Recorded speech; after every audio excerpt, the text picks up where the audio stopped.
Hey man, this thing's on the fritz. I need to get back to my dimension. Do you know anybody that can help me with this? Sure, there's a robotics club right over there. Ah, thanks man. No problem. Let's go there.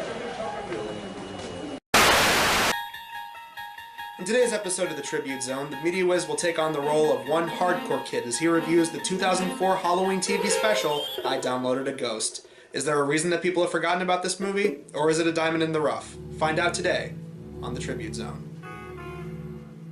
Hello, I'm the Hardcore Kid. Hardcore enough to review kid stuff. And today we're going to be doing a bit of an off-the-cuff review of a movie that not a lot of people have talked about, that being I Downloaded a Ghost. Released in 2004 and airing on TV as well as straight-to-video release, I Downloaded a Ghost is one of those horror movies made for the whole family, similar to stuff like Don't Look Under the Bed, Halloween Town, and that Goosebumps TV show. Yeah, just some good old-fashioned, wholesome Halloween fun for the whole family. The movie aired on places like Disney Channel, which you'd come to expect. As for who made it, it was directed by Kelly Sandifer and written by Jeff Phillips. The only thing Phillips wrote that I recognize is Three Ninjas High Noon at Mega Mountain, which was the first major thing that he wrote for. No real surprise there. And as for Sandifer, she's been working in television as a producer with shows like Family Matters and The Sweet Life of Zack and Cody. She apparently also worked on that shitty Paris Hilton movie, The Hottie and the Naughty. I'm not even kidding. And as for the two big names starring in the movie, we have Ellen Page from Juno and the comedic voice acting legend, Carlos Alazraqui. So was this movie really that bad to be forgotten so easily? Or was it really dead on arrival? Let's find out. This is I Downloaded a Ghost. Cue the theme music!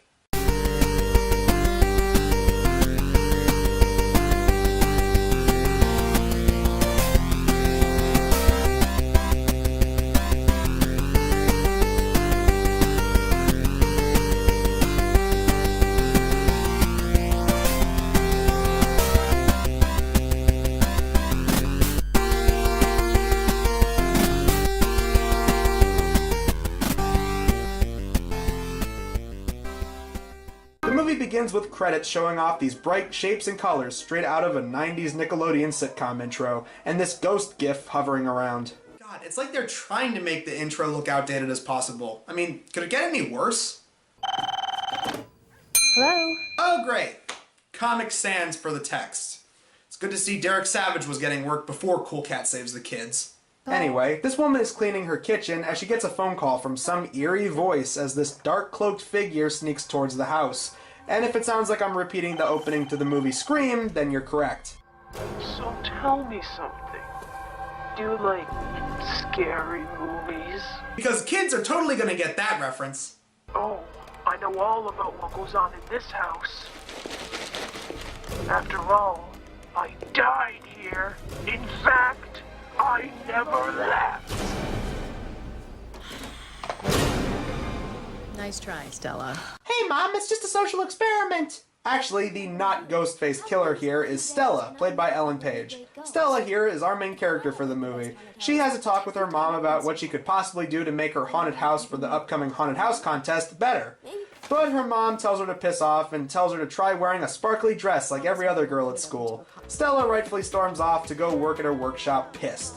I mean, just look at how awesome this workshop is. All the monster props and costumes. I'd be honored to have a kid that was this dedicated to Halloween. We're then introduced to Stella's nerdy best friend, Albert. You know, I would make a Copper Cab reference, but nah, fuck it, he's not relevant anymore. So, how about me? How about me? Can I be the ghost? You know, Albert, you're getting pretty good at that. He's getting pretty good at it. How much did he suck at it before? You can still see his lips moving. Stella and Albert talk about any potential way they could make their haunted house any better. So they decide the only possible way is to get a real ghost to haunt it. And where are they going to do that? Get it off of the internet. By downloading it. Yeah, that's not going to cause any spam or viruses. We then cut over to this cab driver named Winston, played by Carlos Alazraqui. And if the guy's name doesn't ring a bell, you probably recognize some of his voice acting roles. The guy is well known from several shows like Camp Lazlo, Fairly Odd Parents, and of course Rocco from Rocco's Modern Life. Hell, look, he's wearing Rocco's blue Hawaiian shirt. His role as Winston is he's a cab driver who aspires to become a stand-up comic. Hey, so what's the deal with those carpool lanes? I mean, there's no pool, there's no water. I mean, if I get a ticket, does it come from a lifeguard? Hey, boy, you know how fast you were going? 5 knots? Would you mind stepping out of the car? Yeah, I'll sink. As for who he's driving around currently, we have these two bumbling burglars trying to steal this ancient cat statue, which will soon become a major plot point. Once they get away with it, they're off. Hey guys, I'm no criminal expert here, but maybe don't take a taxi as your getaway vehicle. Soon enough, cops are on the chase for them. Once they're stopped in an alley, the two burglars make a run for it, and the cop makes no attempt to stop two people fleeing from the scene, but instead turns his attention to Winston. I'll just drop by the station as soon as I'm done. You guys can't force me to do an eventual Reno 911 Netflix reboot! It's gonna be okay. I mean, it's a kid's movie, so there's really not much they could do. I mean, what, is he probably gonna get away from the police or something?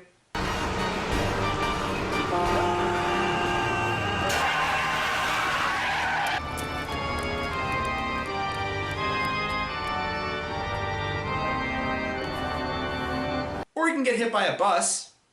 It's a pretty dark turn that I wasn't expecting. And you probably guessed it, when Stella actually hits the download on the Ghost website, Winston is the downloaded ghost in question. Wait a minute, she just now decided to hit the download button? There was a few minutes that went by. What were they possibly doing? Just sitting there looking at the screen doing nothing? Anyway, as Albert leaves, Winston is summoned by crappy TV movie effects. My name is, Winston. I'm a cab driver. Well, I'm Stella. This is my workshop, and you are trespassing. Stella! It's late, and you've got school tomorrow, so wrap it up and come into bed. Okay, honey? Did you just see that? Yeah, your mom is hot. Okay, all things considered, that was pretty funny. The duo discuss their haunted house contest and Winston's newly found ghost abilities. They decide they'll figure out what to do the next morning. Back with the burglars, they talk about what they could possibly do to get the cat statue back. How are we gonna find the Burmese feline? We could call the Humane Society. Hello there, have you guys found any 24-karat stray cats? You wanna find a cat, you need a dog, right? So we get ourselves one of them, hound type, whatchamacallits. The one that can follow a smell with the nose. Let me get this straight. You guys are gonna get a dog to look for a cat statue. Not a real cat, a cat statue. The fact that these guys are so stupid and not in prison yet is amazing to me. As Stella shows off Winston's mugshot in the newspaper, Winston concludes that if he can prove his innocence in not stealing the gold cat statue, he can move on to the afterlife. But no time for that. Stella has to go to school. Cut over to her dad, who's a teacher, talking with the principal, who just so happens to be the dad of Stella's rival, Terry. Terry's friends harass Albert by shoving him into a locker, but Stella gets even with them by activating spring-loaded bats out of a locker which chases them. Who is this girl? Megan from Drake and Josh? Where did she get those? Were those bats just waiting in some random kid's locker? The principal and her dad are none too pleased with her antics, and Winston shows up to make things worse.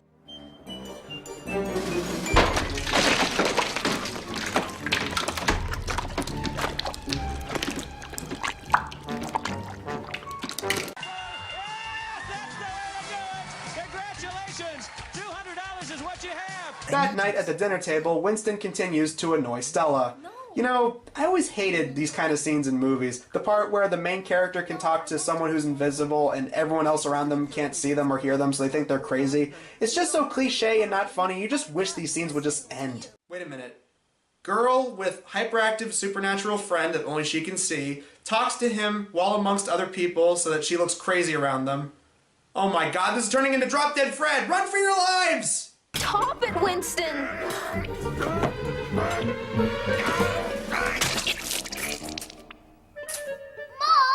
I'm all messy! I'm acting! Stella! Stella! Okay, first the Scream reference and now this. Why do bad kids movies feel the need to reference stuff that kids aren't going to get and parents aren't going to laugh at? Stella and Winston decide to take matters into their own hands. So the next day, they, along with Albert, are going to investigate the scene of the crime. After we see Winston in a bunny costume. Winston, who? Winston, make yourself visible. Hi, Albert. Pleased to meet you. Don't look at me, I didn't write the movie. The crew examines the bus, which despite being blocked off from the public with Do Not Cross tape, there are no cops whatsoever to stop two kids and a ghost from getting up close with the crime scene. The crooks also show up, so Stella sucks Winston into a dustbuster to get him out of sight. He's a ghost. Why doesn't he just turn invisible? They established earlier that people can't see him. After getting away from the goons without looking suspicious, our trio try to think of a different plan. Convenient for them because this cab that they hitch has a driver who tells them that he's going to be attending Winston's funeral. In loving memory of Winston Pritchett. Oh, it's tomorrow. At Weeping Pines. Yeah, every cab driver in the city's gonna be there. So they decide they'll attend the funeral, hoping the cat statue will be there. Also, that annoying sister from earlier now knows about Winston, and seems like she could give less of a shit about it. Mom! Stella's harboring a felon! Shh. He's not a felon. He's a ghost. Oh wow, a ghost. My sister wasn't crazy after all. I really don't give a fuck. So after a putting disguises together montage, we then cut to the day of the funeral. Oh look, Winston's casket looks like a taxi. Ha! Stella sneaks into the funeral disguised as an old lady, and Albert goes to throw off the burglars in the graveyard.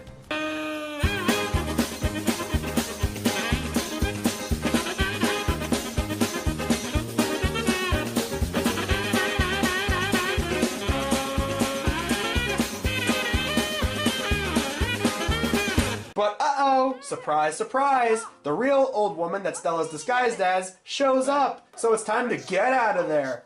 Back at school, the principal forces Stella's dad to make sure that she drops out of the haunted house contest. Which is why you, unfortunately, are going to see to it that Stella drops out of the haunted house contest.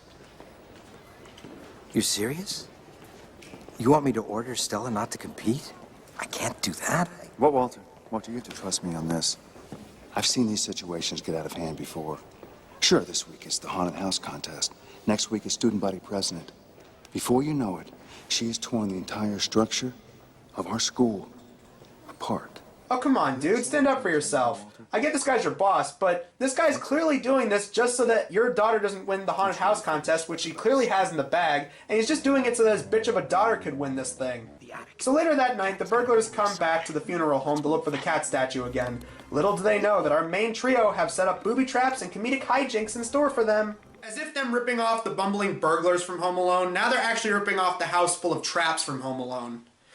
Well, at least it's not Home Alone 4. God, fuck that movie. Hey, fellas. I know what you're looking for. Right this way to the Burmese feline. Wow. And yet still funnier than Jeff Dunham.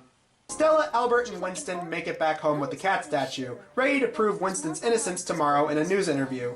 But because of a tracking device that was planted in Albert's watch by Terry's friends earlier in the movie, they find it and swap it out. This is Stolen Savage for 9 News Live here at the Scottsville Middle School. We're speaking to, what's your name, little girl? Stella Blackstone? Who has the breaking news exclusive on the whereabouts of the Burmese feline. I have evidence of an international crime ring operating right here in Scottsville. And to prove it, I now present the Burmese feline.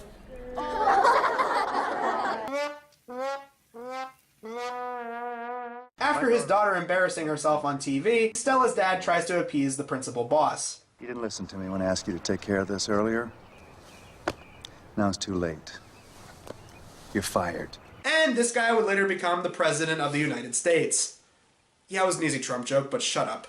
We then get that cliched third act falling out between the main characters, with Winston going off to sulk on the bus while doing his comedy routines, and Stella deciding that she'll just be like every other girl at school. Thankfully, though, Albert convinces her to just be herself, and it's time to fight back against the corrupt adults. So I'm changing. But I like the way you were. I mean, look at all this stuff you do. That was the old me.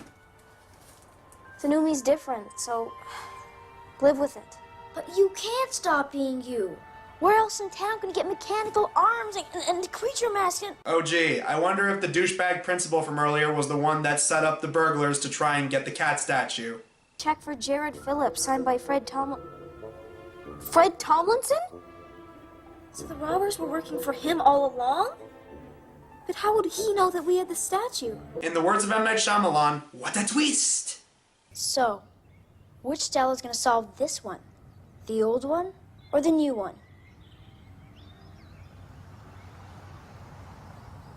The old Stella. We are gonna get that statue back.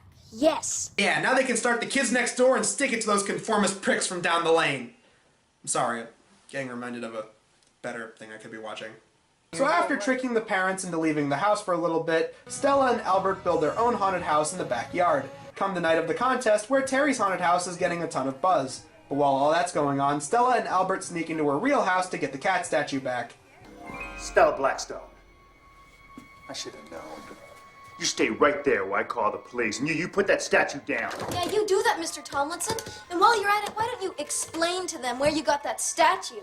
Two kids run out of the house with the cat statue, Principal and the burglars giving chase. And it seems that the only way they're going to get that statue back is if they go into their haunted house. Which, again, is in no way going to have comedic booby traps or hijinks. What's this? What's this?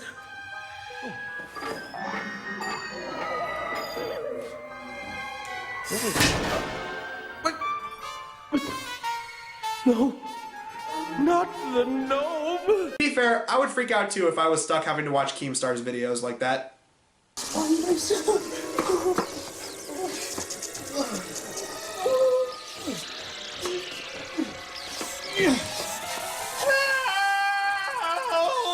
Really? That was the best trap they could do? Why is that guy even flailing like he's stuck? It's not even real cobweb. So now it's down to Terry's dad. They try to fake him out with a severed head trick, but he's not buying it. That is until Winston shows up in the form of a real ghost. Or rather, a knockoff Slimer with fangs. So tell me, Freddy, do you like scary movies? Oh, that's too bad. Because I'm gonna turn your life into one big double feature! This scares him so much he rushes out and admits that he was the one behind everything out of fear. And now, with all these people around, Winston can finally show off his final form.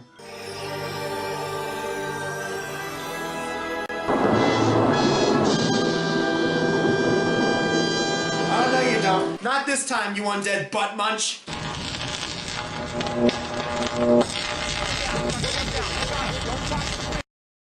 The parents tell Stella that they're proud of her, Winston finally gets all the laughs that he wanted, and moves on to the afterlife. The end. That was I Downloaded a Ghost, and... whatever. You know, this is far from one of the worst movies I've ever sat through. After enduring shit like Where the Dead Go to Die, anything is better in comparison. In terms of the production and overall premise, though, it's obviously an early 2000s TV movie. The script itself is just kind of paint by numbers, with the main duo developing their friendship, the third act falling out, the montages, and all the comedic relief burglars that every movie was trying to replicate once Home Alone was popular. The CG is mediocre at best, the acting is passable, if not a little stilted from some of the younger actors. Easily the best performance was from Al Zawraki, who seemed like he was having a genuinely good time. And for what it's worth, Ellen Page, while not seeing a lot of her other stuff aside from Juno, she did decent too for a 16-year-old at the time. While this movie's not as kick-ass as a Halloween special like The Halloween Tree, I don't think the movie's going to be that painful at all to watch if you're used to movies of this type. So it's not good enough to be a hardcore hit, nor is it bad enough to be a hardcore headache, so it's just kinda mediocre. I don't know. What do you have to say, Mr. British Guy?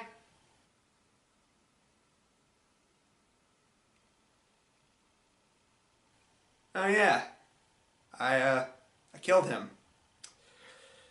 Anyway, I'm the Hardcore Kid, and if you guys need me, I have a robotics event I need to attend to. Another scary night, another spooky fright, and we just might be in danger. Oh, the ghost is here, and it's always a fake. The ghost is here, there's no reason to shake.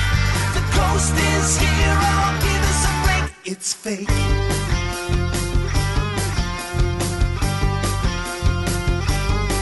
Another ghoul attacks, she's breathing down our backs, so we're making tracks for the exit. Oh, the ghost is here, it's a crook in a suit. Hasta lasagna! Tune in next time to the Tribute Zone, where the Media Wiz will take on the role of one... Sorry, dude. We tried everything. Can't figure out how to fix this. Well, thanks, man. I appreciate the help anyway. Anytime. Who was that guy? Robotics engineers that don't even know how to fix a sonic screwdriver? Alright. Hold on, Z.